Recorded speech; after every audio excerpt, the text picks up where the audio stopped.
Let's get ready to rumble!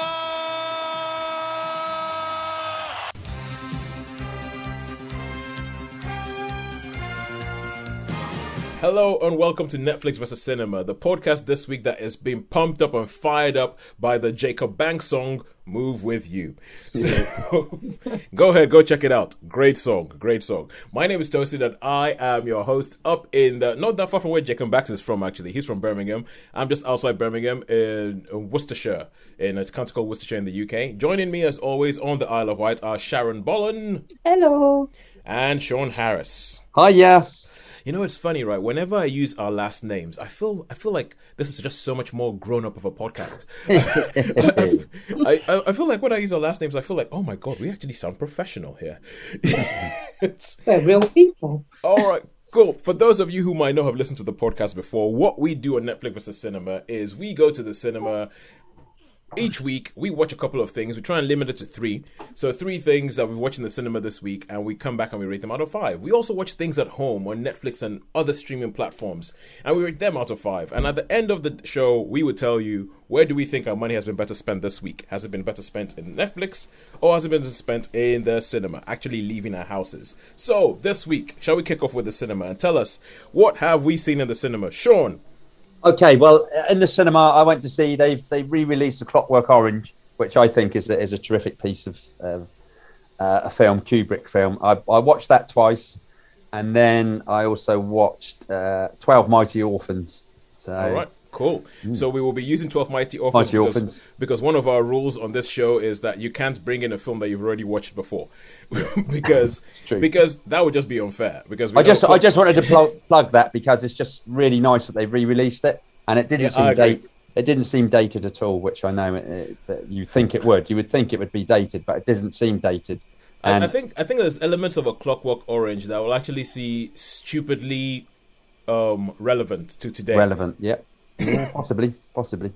I think it's one of those things that, will make people start saying things like, ooh, Kubrick, he was a visionary. He saw the future and he put it on film. I don't think it's so much that, but it's like with Sharon. I mean, it's just the camera work. It's like the montages, like the films, like when we went to see Barry Lyndon, Sharon. Yeah. That's all in there. It's all sort of fantastic imagery and it's just, I don't know. I think it's just the way the whole thing's shot. Yeah. Cool. I once met a guy on a film set who said that, the steady cam work on The Shining when the kid is cycling through the Overlook Hotel. Yeah. He said he's the one who did that shot. Oh, wow. He said he did the Steadicam shot because it was the first film in the UK to use a Steadicam. It had just been, and nobody knew how to work it, and he was like, yeah, I did that. Cool. Yeah, I wanted to actually interview him because he said he'd been on the set of every single Bond movie, ever. Yeah, and he had some stories about Sean Connery and an island and women and a helicopter, but never mind. Never mind. Sharon, what did you see in the cinema? I went to see a film called Herself. Herself. Okay, I've heard things about this, and I saw. I think earlier this week I sent you guys a message going, "Is there anything new in the cinema near you?" Because there was nothing new in the. It's kind of become like almost my nemesis. It gives me films to watch, but also it doesn't give me some films to watch.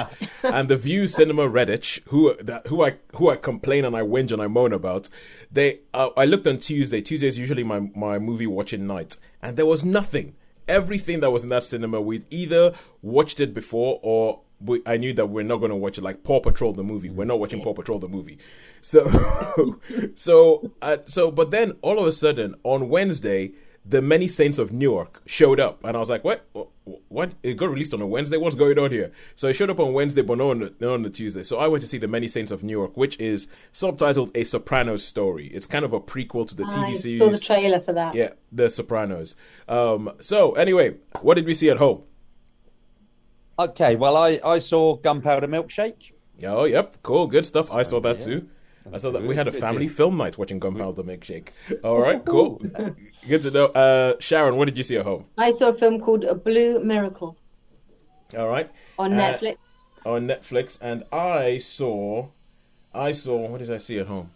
I saw, something called The Kid Detective. The Kid Detective on Sky Cinema, which is something I it's one of those few films that you see the trailer and you go, you know what, I think I want to watch that. And it might be a bit of a spoiler for the review to say I was not disappointed. But let's see, where shall we start this week? I'll tell you what, I'll kick off. How about I'll kick off with the Many Saints of Newark? Okay, cool. Yeah, I'll be interested in this because I've never seen The Sopranos. I mean, I'm aware of it, but I've never seen The Sopranos. So same here. I've never seen it. So I'm culturally aware of it, but I haven't seen it. Yeah, and so this will be an interesting to see if it's worth a watch or not. So I'm looking forward to this one. Okay, and just like you guys, I also have never seen The Sopranos. Oh, right, okay. Wow. It's funny. I've never seen The Sopranos, and part of me, the only reason I watched this was because it was the only film that I could actually get to watch. Because and with the idea of this film coming about is quite similar because to another beloved TV show that lasted a couple of seasons and then ended up with a movie being made years after the show was ended, and that was Breaking Bad. Breaking Bad made this film called El Camino, which I reviewed on the show. And I remember, Shaun, you asked, oh, do you have to have watched Breaking Bad to watch this? And I think with that, I was like, I struggle to see how you would be able to follow that film if you hadn't watched Breaking Bad, because it's almost a direct follow-on from this. This takes a different tact because David Chase, the guy who created The Sopranos, has gone on record as saying he has no interest whatsoever in doing what happened after the final scene of The Sopranos. He says he has no interest whatsoever. But he's gone back into the past, and this film starts in 1967 in Newark, and there was this thing called the Newark race riots. So it goes into at this time, Tony Soprano, who's the main character of The Sopranos, is a child. So he is about, 5 years old or something like that. Probably more like 8 years old when this film starts. And you get to meet like his family and everything like that, and they're involved in crime, and you get to see, I think the period detail in this is amazing.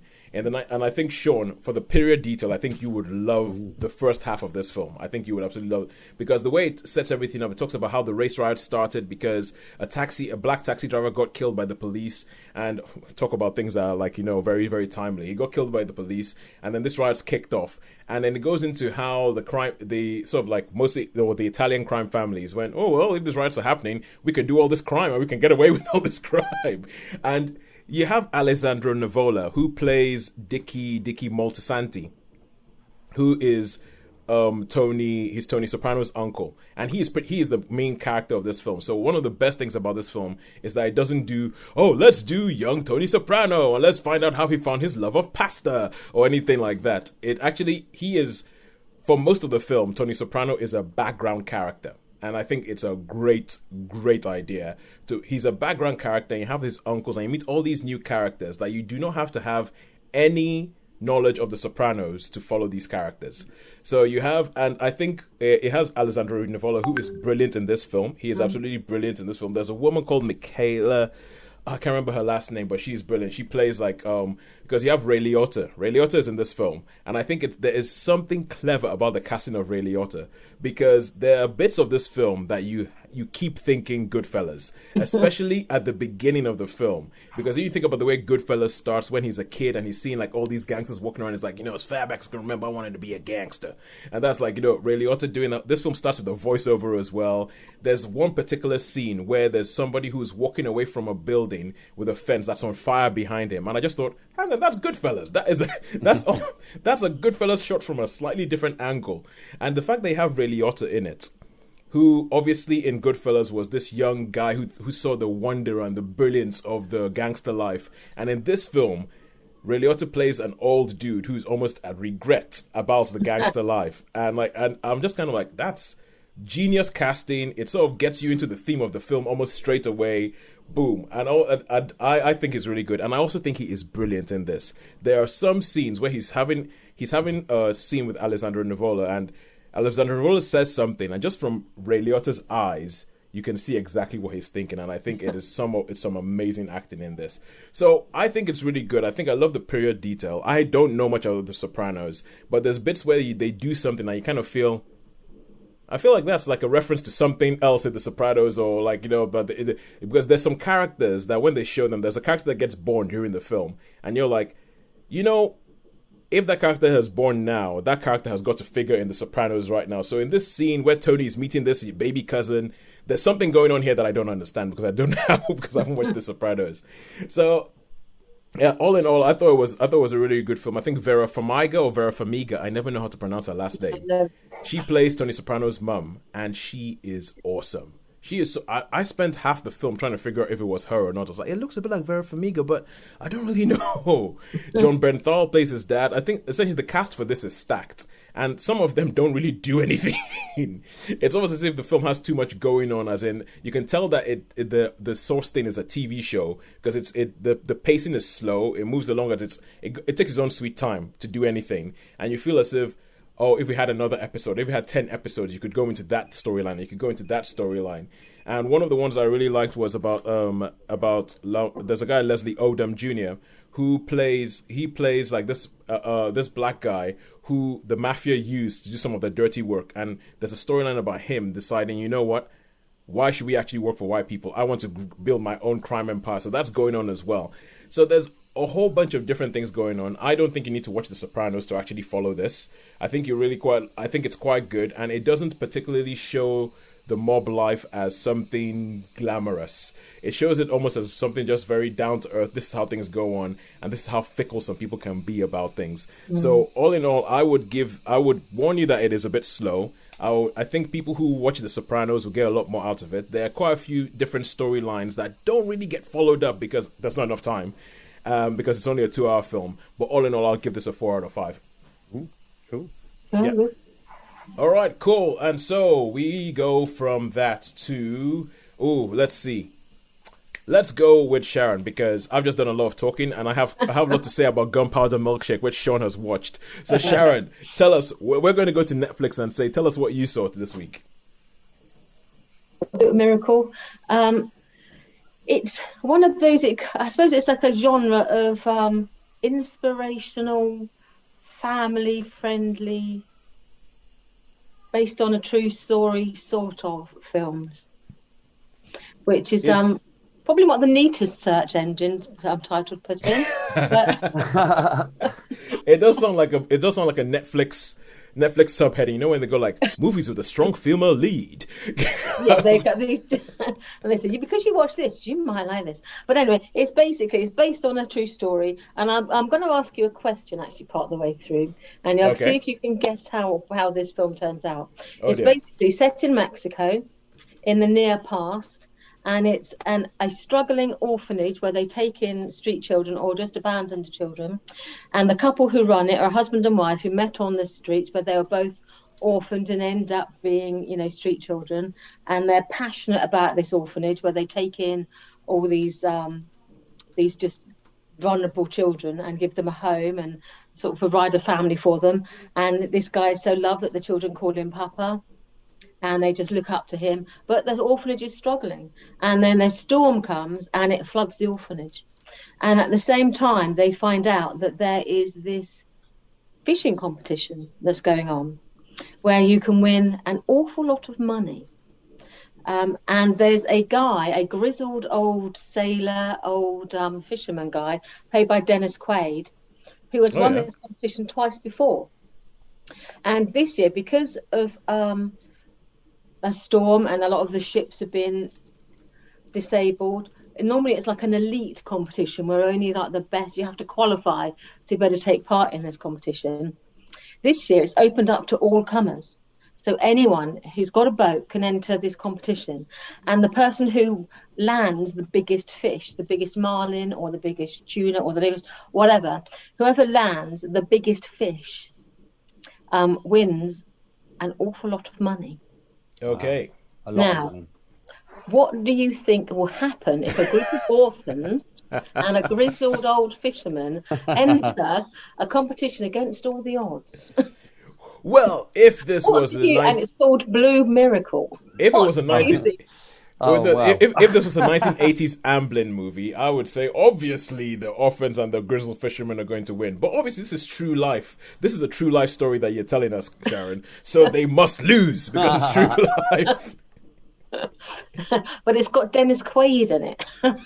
Dennis Quaid. Now, okay. What can we say? All right, cool. All right, so, I think... I will probably guess you as an inspirational true story. I'm not going to spoil the ending, but the ending was inspirational.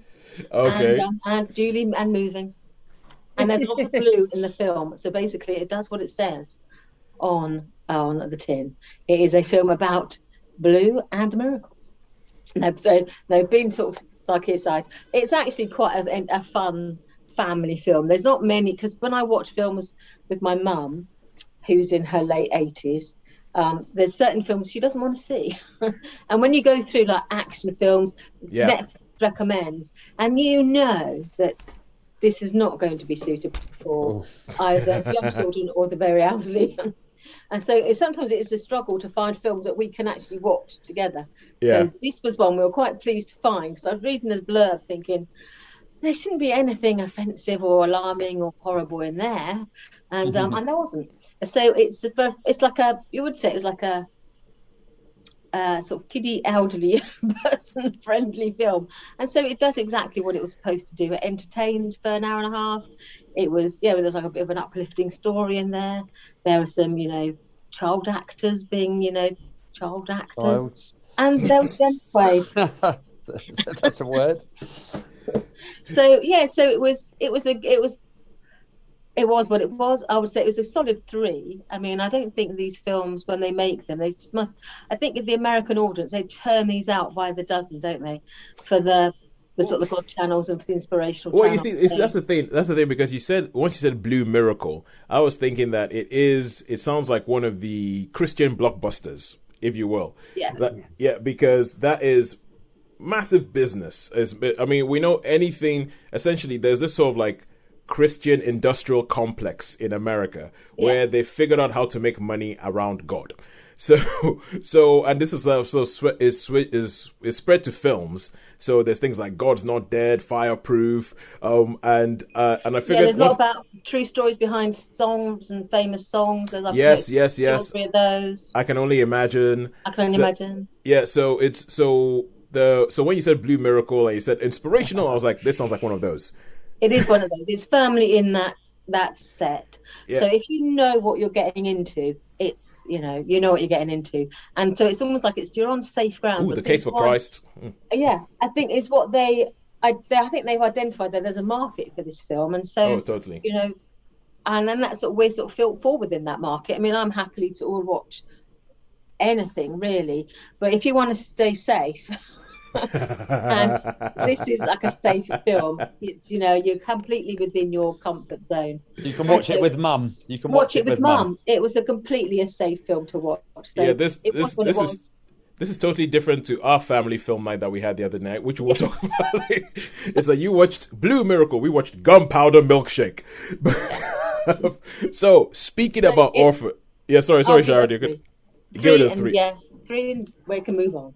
3 for Blue Miracle. And now, speaking about that adds on nicely, doesn't it? It does go on nicely. It does go on nicely. Is that by any chance the same film you watched, Shaun, with a different title? A film that I have been calling. Possibly could be. One of those nice, really good, family-friendly movies. Watch with mother, I actually heard you. You told me the title of this, and I actually wrote down 12 Angry Orphans. I was like, wait, that has got to be wrong. No one's gonna call a film. Once you say 12 Angry, there's only one film you're thinking of. You're not gonna call a film 12 Angry Orphans. But even though it might be a nice sort of like art house thing where they recast 12 Angry Men, but only with orphans, and see if it makes a difference. But you saw a film called 12 Mighty Orphans. 12 Mighty Orphans. Yeah. This was in the cinema. This was at the cinema, yeah. This was at the cinema. I have heard nothing about this. Absolutely nothing. So tell us, what is this? This is what I figured. I was looking to watch something. Now, I figured that you would probably, because I noticed Sopranos had come out on the Wednesday, so I thought, well, that's probably, because that was one I was looking at. Yep. And then I thought Sharon would be herself. I thought, yeah, that's a Sharon film. It's got to be a Sharon film. So I should watch this 12 Mighty Orphans. And it is American football, and I'm into my American football. So this should be an interesting film to watch. This is how you know we've been doing this podcast for too long. Shaun can read our minds. Shaun is going, Tosin would see that, and Sharon would see that. I'm going to go see that. So anyway, this film, this is about there's an orphanage, which leads on nicely from Sharon's. There's this orphanage in Texas. It's based on a true story, Masonic orphanage, and this professor arrives with his wife and his family, and he starts football coaching. He's had some trauma in the past because he went through the First World War, and you get a few flashbacks of some of the things he went through, but that stands him in good stead because obviously these orphans, although they're like 17, their parents. They've seen some stuff. Yeah, they've seen some stuff. So he works really well, and it's basically this truth. So there's these 12 orphans. So when is it set? Sorry, Shaun. Is it set? Oh, sorry. Depression. This is depression. It starts off with it's set up in the 30s, 40s, and it starts off with sort of footage of the Depression era, and so this becomes these orphans. They become a football team, American football team. And it's really interesting the fact that they've got the old hats and pads, because I didn't think they played with pads in the old days. I recognise the old leather hats, but they actually have like leather pads, because there's one bit in it where one of the coaches is saying, he's got iron in them pads. That's not fair. He's got iron in them pads. So the referee goes, I'm sorry, coach. I'm gonna have to check the pads. You go, no, fine. But anyway, so there's American football. I love American football, and it's quite interesting because this is where there's only 12, so he hasn't got enough players to play, but they have to play the whole game. They have to play offense and defense. Oh, and of course, they go on this little bit of a run, and they become so Shaun, for those of us who don't know, how many people do you usually have in American football? There's 11 people on the field at any time. Right. And of course, some of the other high school teams, they had 30 players, so they could rotate quite a lot. Whereas these guys, they had to play, so they had to be on the field all the time, really, all bar one of them. And they start to have this little run, and of course they become popular and they become like celebrities. Obviously, this is the era of the Depression, so it's like, these orphans, because you've got all these privileged kids that are starting to, that they've got nice uniforms and all things like that. But basically, and obviously there's a few. It's quite a good cast in this. There's Martin Sheen, he plays like an old doctor that they look up to. And then you've got a really, really nasty sort of teacher that exploits the boys and uses them to make things and sort of beats them and stuff. So you've got a few, you've got a few conflicts between the staff, and the sheriff. But there's a couple of good moments that you got the sheriff, who you don't really know if he's for the boys or if he's with the nasty teachers that are exploiting the boys. You don't really know until the end. So that's quite an interesting. Okay. So basically it's a feel good story. There's nothing nasty in it. You could watch it with your mum, you could watch it with anybody. There's nothing really new in it from some of the other, like we were saying about basketball movies and things like that. There's not really. I think after a while it's not as good as Remember the Titans, and I think you've seen Remember the Titans, but it's very much the Titans. It's very much in that vein, but much sort of nicer and much. Is it Remember the Titans Junior?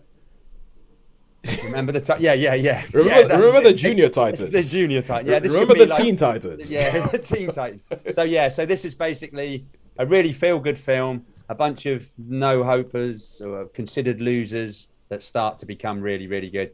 And there's a few, obviously, the people at the state, they don't want them to win, so they try to find excuses. There's a bit of a courtroom case where they say one of the orphans was too old to play, but it comes, and it's all a bit. And Roosevelt, the president, gets involved and all that, and it all becomes a bit like, while we were on here, I went and had a look, and it's based on a non-fiction book, so it's based on a true story. Yeah, based on a true story, a bit like Blue Miracle. Orphans are in the air tonight. I don't understand, but I know, isn't that funny? Yeah. Go on. So, well, I just ask, with Remember the Titans, a big part of it was the race element, because you were trying to segregate like a team with black and white. Is there an element of that in this? There's no element of that whatsoever. So all the orphans are white. Yeah, all the orphans are white, and all the teams they play are white as well. So. Okay, cool, good. In fact, thinking about it, I don't think. Oh, there might have been. No, I don't know if there was. I don't even. No, I don't think there was. So cool, good. So that's that. Okay, so Remember the Teen Titans, not so much. Yeah, not so much. So basically, Mighty Orphans. It was okay. There was nothing really new in it. It was it was a sort of 3-star film. It's a 3-star film, basically. Yeah. You know, it wasn't. I didn't like it, but I didn't think, whoa. And I do like my American films. Yeah. And it had moments, and it had a few good dramatic moments.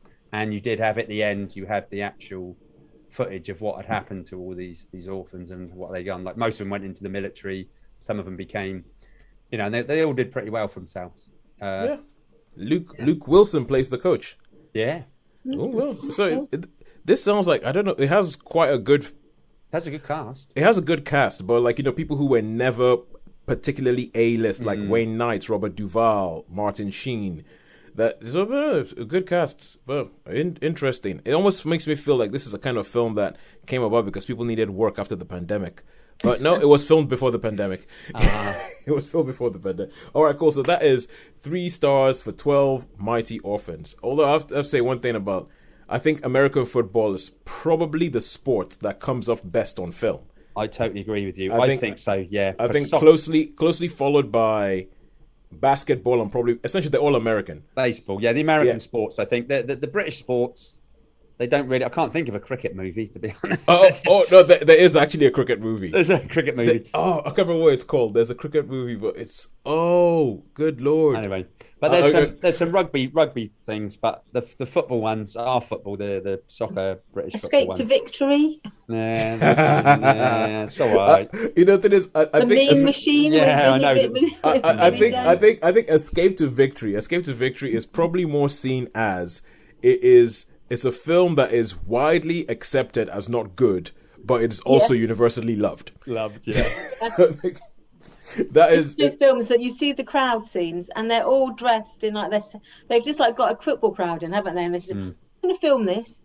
Just pretend it's during the war," but they're all turned up in like their 70s flares. But you look in the crowd, they're all literally leather bomber jackets and flares. Yeah. With like a baby that you roll a scarf every now and then. Oh my god! It is not period at all, but it's still fun. I mean, everyone likes to see Pele doing his flicky kicky thing, and Sylvester Stallone being the American goalkeeper. Goalkeeper. But yeah, Escape to Victory. So 12. That's 3 stars for 12 Mighty Orphans. Oh, man, okay, I've got my head thinking now about good sports movie. No. Move on. Ooh, boxing. Boxing, boxing pretty well. Boxing transfers pretty well to film, yeah. All right, cool. And now we go back to Netflix and Friends, and we are going to talk about a film called The Kid Detective, which is on Sky Cinema. Now, I mentioned as this is a film that it's very rare nowadays that I see a trailer for a film and I go, ooh, that has made me think I'm going to watch that film. Most of the time, I think I've either decided I want to watch the film or not, and the trailer doesn't do anything to dissuade me one way or another. And this actually made me... I watched the trailer and thought, that could be interesting, mainly because it stars Adam Brody. So Adam Brody is... He's this class. Yeah, Adam Brody's... You're not thinking of Adrian Brody, are you? No. You're thinking of Adam Brody, the younger one? Yeah. Yeah, with the curly hair. Yeah, with the curly hair. Yeah, he is class. Yeah. I think so. Yeah. Adam Brody, I think he is class. He came to prominence playing a character on the OC when he was he was supposed to be playing a teenager, and everybody said he was a standout from that show. And he never really got like a big film career or anything like that. And the plot of this film almost kind of mirrors that. So it's called The Kid Detective because he plays this character who, when he was a teenager, he used to watch TV shows, and he starts off with talking about when he watched all these detective movies from like the 50s and stuff, he would always guess who the bad guy was before the end of the film, and he would always have solved the thing. So he decided that he set up as a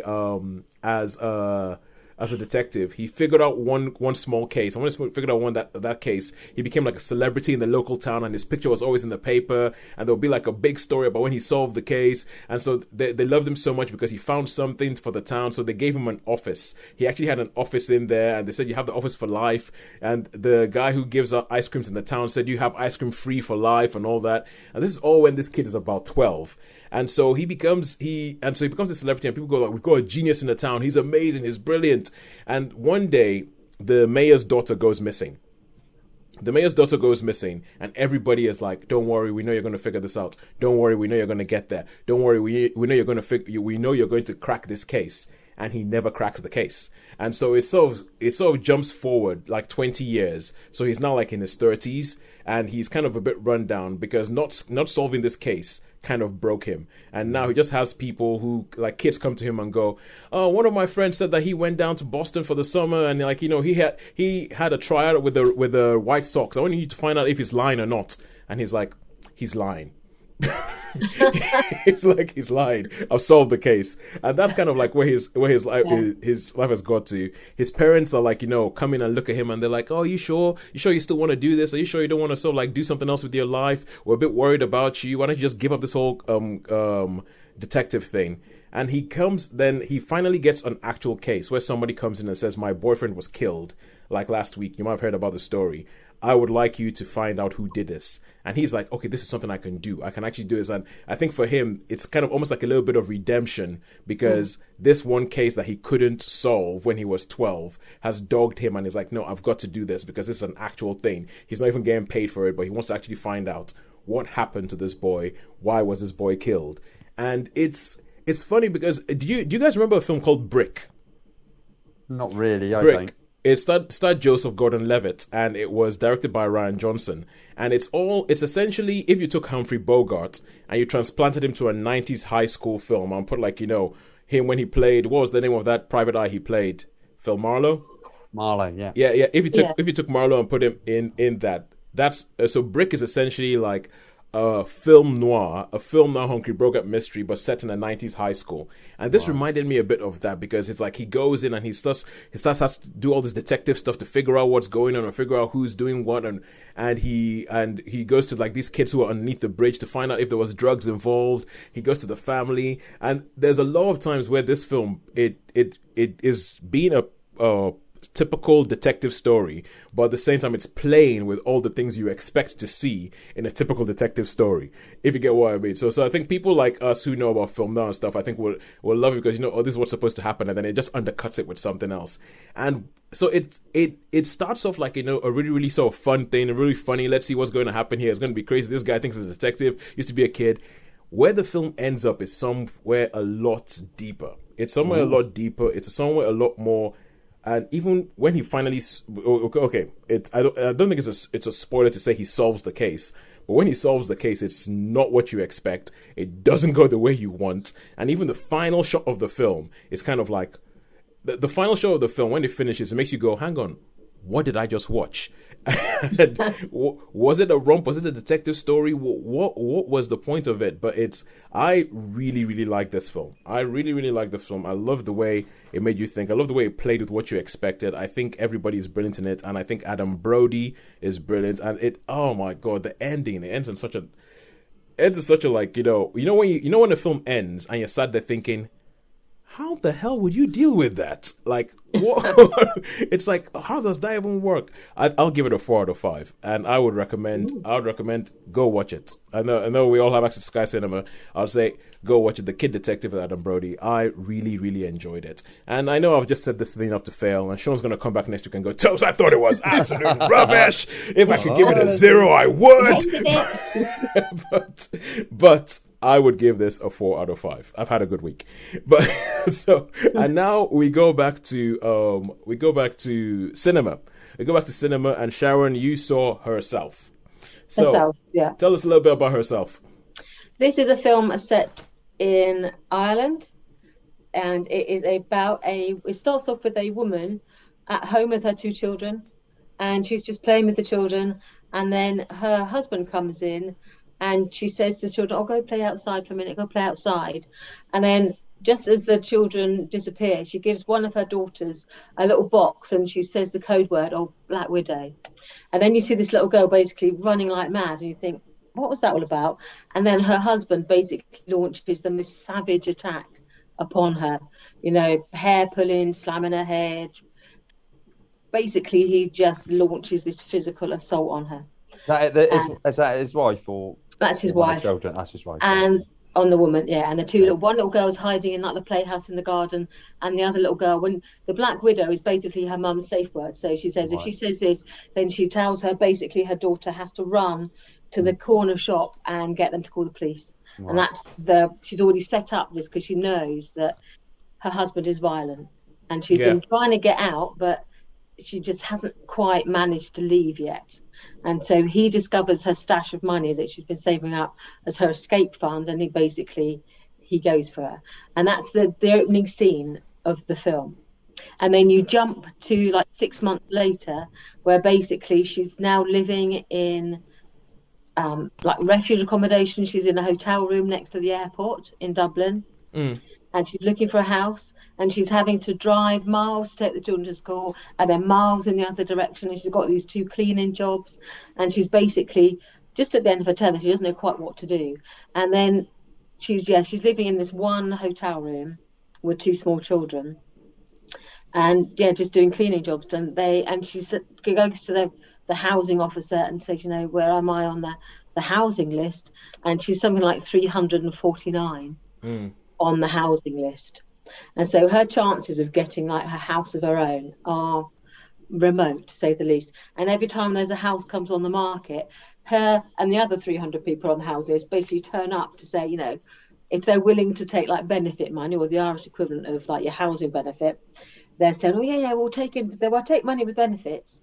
And then she either gets shown hovels or like 3-bedroom houses that she hasn't got a hope of getting, because they're going to want to give it to like the married couple with a secure income. And so she's nowhere. And then she sees this advert where this guy says, you're struggling for money, you can actually build your own house for £30,000. And £30,000 or euros in this case, I think it's something like 40,000 euros. He says it's out of her reach, but it's still achievable if she can get a loan. And first of all, she goes to housing people to say, you're spending thousands a month on me, housing me in this hotel. Could you loan me this money? And then I could build my own house, and it solves your problem. And they're like, no way. Then I won't give you the whole plot away. But in the end, she does get a piece of land, and she is given some money. And then she sets about building her own house, almost like a prefab, but a house that and the story unfolds is basically how, through sort of building this house, she sort of goes through this process of self-discovery. And it sounds a little bit like Grand Designs, the movie. Yes, it is.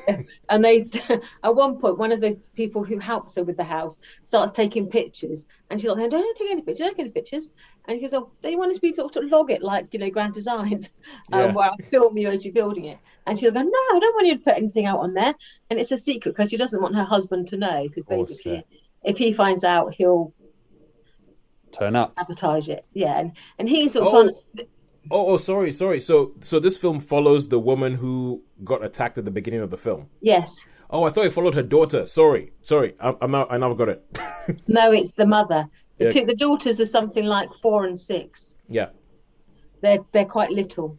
Okay, gotcha. And then there's other dramas there's a custody issue, and there's a court scene, and then there's other matters where her husband's family try to persuade her to come and live with them, and that they can patch it all up. And so you've got this sort of domestic struggle sort of built around the framework of them trying to build this home. And obviously this house is sort of symbolic of her trying to regain her independence from this relationship and trying to build a new life, symbolically, by building this actual physical house. Yeah. So it was good, well acted, it was well crafted. I have to say my only reservation was that it felt a bit like it didn't feel very cinematic. Okay. Because it's about like a domestic violence issue, because it's about this sort of internal struggle. To me, it wasn't a particularly cinematic experience. I think it felt like a slightly elongated television drama. It's the sort of thing that you would see on a Sunday night, maybe a two-parter on a Sunday night on television. But it was Grand good. Designs. Yeah, it was good. It felt worthy, and I felt you didn't feel moved by it. And I was thinking about my experiences of my policing experience of women with domestic violence. And there's only one thing that jarred with me, and there's a court case where one of the questions she was asked was, why didn't you leave him sooner? I'm thinking, in this day and age, no one in the criminal justice system would say to a woman who has been the victim of domestic violence, why didn't you leave? Because they know that it's never that simple. And it's never that, you get hit, go, find somewhere else to live. It's never that straightforward. And I think anyone working within the criminal justice system would say, you wouldn't ask that question. You just wouldn't. And I think in this film, when they said that, to me that felt a bit clumsy, because I was thinking, you're asking that question to give her the opportunity to answer it in a different way by saying, so to me I felt that it was like a bit set up, that question, that it wouldn't really they set up that question to sort of like get their point across. Yeah, to get their point across, to say, look, you're picking on the wrong person here. Yep. Because we know that's why you wouldn't get asked that question if you're in a real criminal justice situation. So anyway, saying all that, I enjoyed it. I thought it was worthy. It had value, it had meaning, and it was moving, shocking in places. But I would still say, to me, it wasn't particularly cinematic, so I could only give it a 3. Only give it a 3. All right, cool. And so with that, we now go back to Netflix and Friends for a final thing. A film that is one of these weird things that has been happening a lot more. And it's one of the reasons why we haven't started doing this podcast, because the line is getting blurred between Netflix and cinema, which is what, because when on my search for a movie to watch in the cinemas this week, I was started looking a bit further afield, because the cinema is about 10 minutes from my house. So I was like, okay, cool, I'll just go 10 minutes. So I said, okay, let me try and find something else and go a bit further, go 30 minutes from my house. And there's a cinema that is showing this film on the big screen.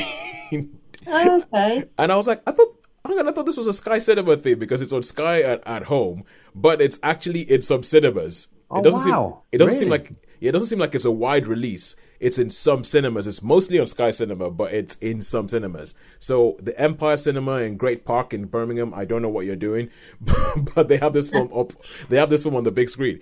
But this is Gunpowder Milkshake, a film that a friend of mine, Simon Edward Spartan, who is currently in the States, because he knows about films, he knows we do this podcast. He texted me about this probably about 2 months ago, saying this is a really, really good watch. I'd heard the title for a couple of months, but I hadn't seen the film. The film has only it's been out in the States. It's only just made it to the UK. And Shaun, would you like to fire away. Tell us. Fire away. Okay. Tell us what Gunpowder Milkshake's about. Yeah, okay. So basically it's a story. It starts off in a diner with a mum and a daughter. The mum's a bit of an assassin. She kills somebody. She has to hide, and she sort of just disappears from this girl's life. This girl grows up to becomes an assassin herself. So she follows in her mum's footsteps, basically. And she's got to do a hit, and it goes slightly wrong. So, and of course, the people that she was supposed to be doing the hit for decide to get angry with her, and they obviously send people to destroy. Oh, by the way, there's this little girl that tags along as well. There's a little girl involved that tags along, which I thought she was great. But anyway, so that's a basic story. So you basically got a John Wick story with like assassin gone wrong, and a lot of people chasing, a lot of people going after her, and she's pretty good, in fact, in this film, there's a lot of tones of, like, I would say it's a cross between probably Kill Bill and John Wick sort of thing. I know I mentioned John Wick before, but and some of the fight scenes in it, certainly one in a bowling alley, totally reminded me of the Crazy 8 scene in the Kill Bill film. And there's a few other references that I picked up which I thought, oh yeah, this was quite good. And the action sequences, I mean, I could if I'd have had my picky head on, I could have probably found a few things, but on the whole, I just enjoyed this, and I went with the ride, and I thought it was great. Oh yeah, and there's these like the librarians. She got these 3 aunties, which are like librarians, and they're obviously the library. Yeah, Sharon, you would love to go in there. Let's just put it this way. I don't know if you would, but you probably would like to have seen their library. The library is awesome. The set design for the library is absolutely awesome. Yeah. I mean, I think, and when you have the librarians, I know that they are played by Michelle Yeoh, Cara Guccino, and Angela Bassett. Yes, that these ain't your normal librarians. Let me put it that way. Let's put it that way. Yeah, they're pretty handy. Okay, so yeah, sure. I mean, a lot of things that you're saying is that, I mean, I think John Wick has breathed some life into this sort of like single assassin who's the best in the world, going on a mission and blah blah blah. And ever since John Wick came on and became such a hit, there are films that you could. You know how the other week we were talking about how you had Die Hard, and after Die Hard was made, you had films like Toy Story, which is Die Hard in a school, and so there's all these sort of like splinters off from John Wick that have come out. I think Gunpowder Milkshake is one. Weirdly enough, the day before I saw Gunpowder Milkshake, I saw a film on Netflix called Kate, just called Kate, which it's like the people were in the same room when they came up with the ideas for these two films, because it's a similar thing. This woman is an assassin. She's the best of the world, all that kind of stuff. She ends up like, with a kid tagging along with her while she's trying to complete her mission. And she has some sort of weird connection to what happened with the kid's parent, because that kid is an orphan and she has something to do with that.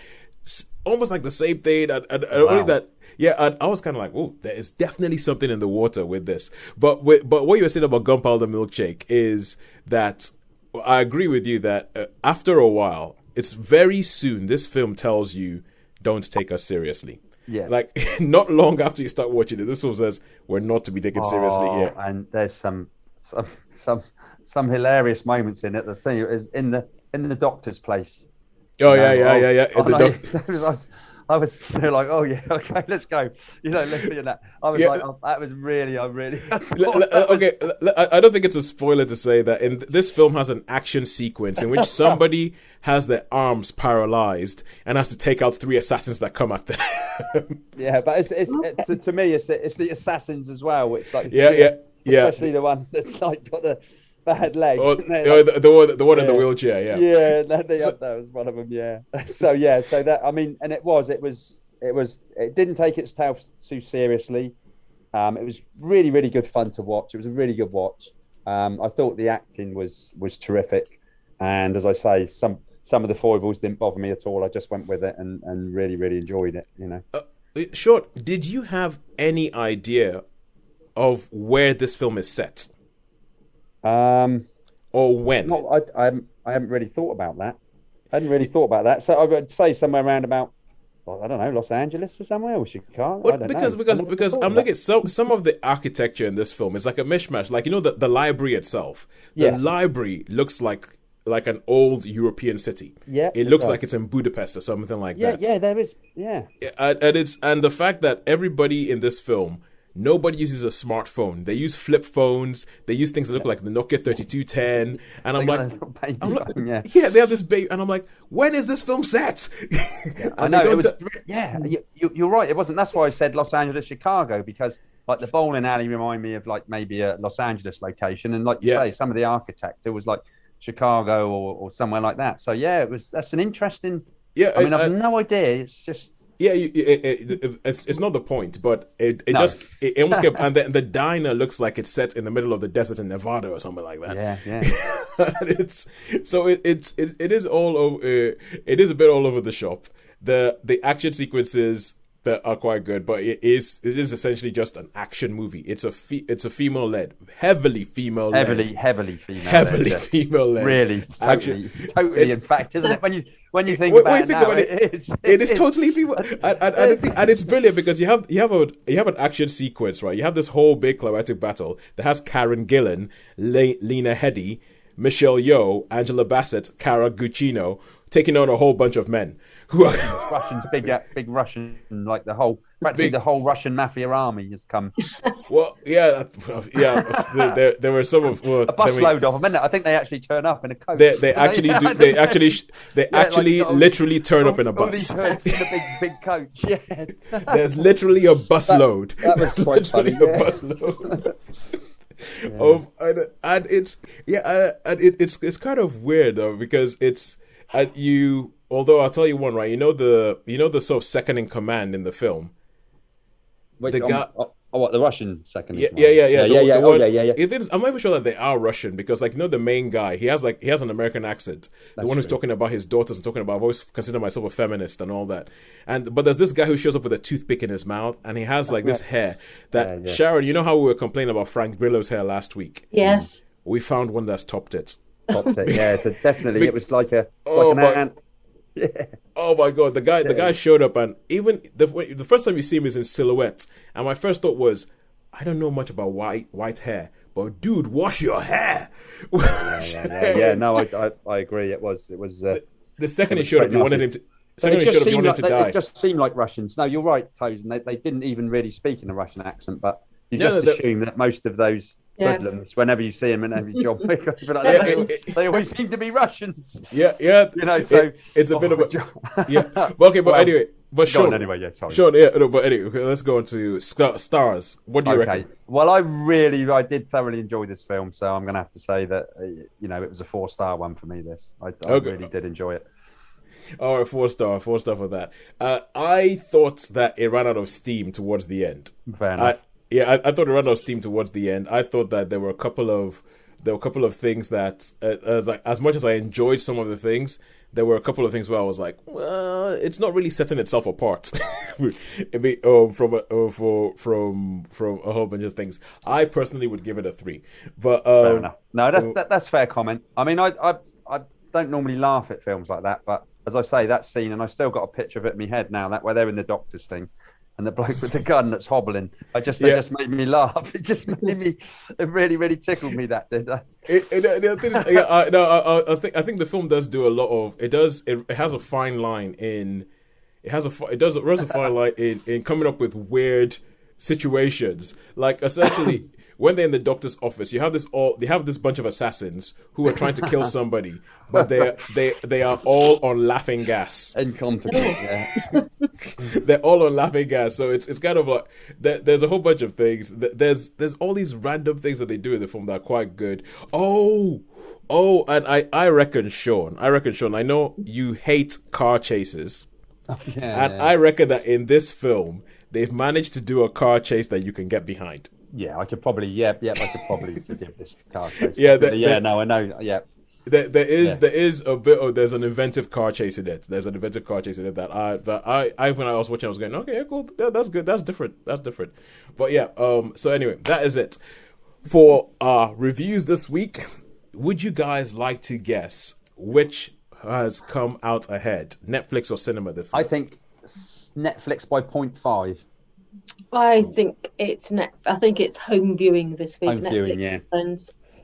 Home. Okay, if we're taking an average, and if we are being generous and using Shaun's rating of Gunpowder Milkshake and not my rating of Gunpowder Milkshake, that's where the 0.5 comes in, because I was thinking.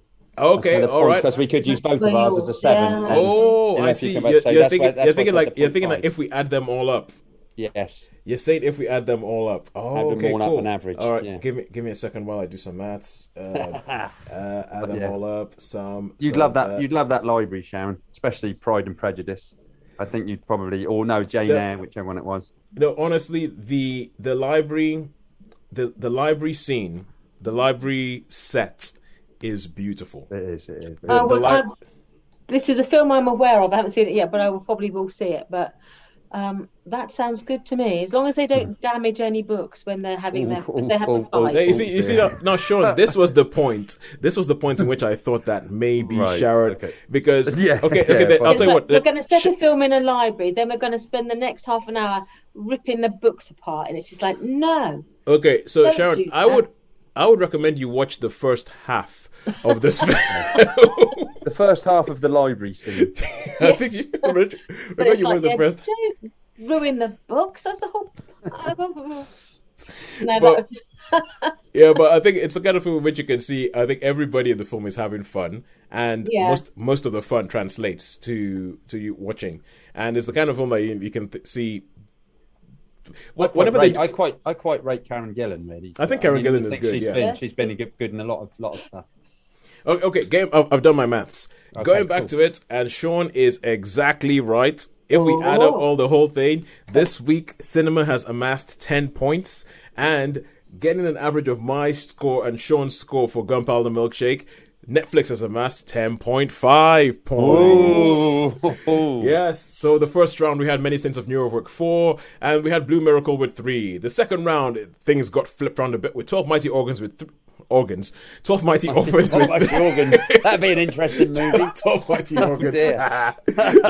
12 Mighty Orphans with 3, and The Kid Detective with 4. And then in the final round, we had Herself with 3, and Gunpowder Milkshake with 2 ratings of 4 and 3, giving it an average rating of 3.5, and therefore we have 10 points for cinema, 10.5 points for Netflix. The true winners, I would say, are us. Definitely, yes. You like that? Cheesy enough for you?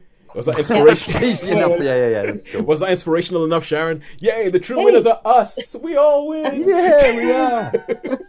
Yeah, that's it. All right, really. cool. Okay, cool. So yeah, that's it. Until next week, in which I am probably going to be complaining about how I can find nothing to watch at the View Cinema Reddit. Till next week, if I don't know if I'm going to keep this in for the audio only version of the podcast, but if you just wondered what the heck we just did, go find us on YouTube. Go find us on YouTube, and you can see the quiz there where Shaun was talking about and the picture that he has behind his head. And find us just same way, like you know how we always like to give people a shout out when they pay us any attention whatsoever. Any attention whatsoever, we're like, oh, thank you for noticing us. So I'd like to say thank you to Ranta Monroe. Somebody who called Ranta Monroe has subscribed to us on YouTube. I think it might have been after listening to your People Just Do Nothing review, Shaun, and liked it, gave us a thumbs up, and then subscribe to us straight away. So thank you very much, Ranta Monroe, for joining us on YouTube. Tell your friends, get everybody else to join us. Yeah, get us a big following because we talk some good stuff. Anyway, until next week when I will probably be ranting, as I said, about what cinemas I can't get into to watch anything. It's a goodbye from me. We've got Dune and James Bond, haven't we? And it's a goodbye from me. Ooh. Okay, we might have messed up the goodbyes, but for a good reason. I have heard some amazing things about Dune. Ooh. I had a friend who managed to go to a media screening of Dune. Ooh. He's seen it and he is itching to talk about it with somebody who's seen it. But he was like, I don't want to. In his words, he was like, I don't want to spoil anything from you, but you will not be disappointed. Is what he said. Is what he said about Dune. So yeah, I've heard some really, really good things about Dune. Yeah, so excellent. Alex, thanks for the heads up. And so Dune's out next week. Yeah, wow, that's out Friday, I think. Okay, cool. Then that puts paid to my plan to read the book before I watch the film. But yeah, I've not read the film. I've seen the David Lynch film, but I haven't read the book. Yeah. I've got the audiobook somewhere, but I keep losing my place in it, so I can never finish it. But anyway, goodbye. We'll see you guys next week. See you later. Possibly with the Dune review.